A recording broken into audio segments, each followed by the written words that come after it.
Good day, M4722. Please introduce yourself. Good day, Ma'am and Sir. My name is Stacy Tomasar, 44 years old, single mom. I have two children, one boy and one girl. I'm Roman Catholic. I'm high school graduate.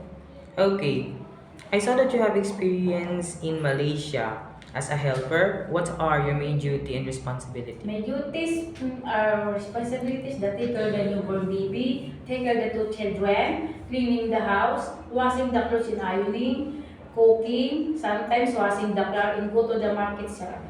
Okay, and you have also experience here in the Philippines. Yes, What are sir. your main duty? The take care of the two children, sir, and also washing the car, cleaning the house, washing the clothes and ironing, cooking, sir. And you also take care of pet, right? Yes, sir. The What cat. kind?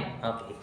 Um, I saw that you have experience taking care of a newborn baby. How do you prepare a milk for a newborn baby? First, wash my hand and the bottle finish the sterilize, and then the bottle put the water, put the water and put the milk, sir.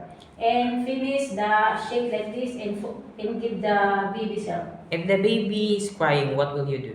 I check the temperature and I give milk, maybe hungry, and also maybe the diaper is very wet and also change already, sir. Okay. Uh, why do you want to work in Hong Kong?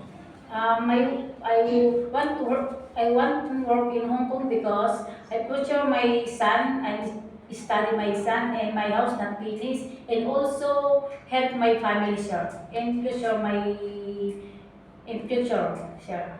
Okay. How long do you want to work in Hong Kong? As long I want my employer, sir. As long the employer wants you to stay with them. you will Yes, stay. sir. Okay. Do you know how to cook Chinese food? Not so much, sir. Okay. You have a little bit know Yes, sir, how to little bit, cook. sir. What kind of food can you cook? Soup, wonton soup and mushroom soup and chicken with garlic and vegetables, sir. Okay. If the employer prepared some food that you are not familiar of, it is okay to you to eat the food that they prepared for you. Yes, sir, no problem, sir. Okay, it is okay to you to learn Cantonese if one of the member of the family don't know how to speak English. Yes, sir. It is okay to you to share jobs to the helper. Yes, sir. It is okay to you to cut your hair into short. Yes, sir. Okay, it is okay to you to take care of elderly. Yes, sir, no problem, sir. Okay, what will be your message for your future employer? To my future employer in Hong Kong, please hire me as a domestic helper because I'm loyal, patient, hardworking, and trustworthy, sir.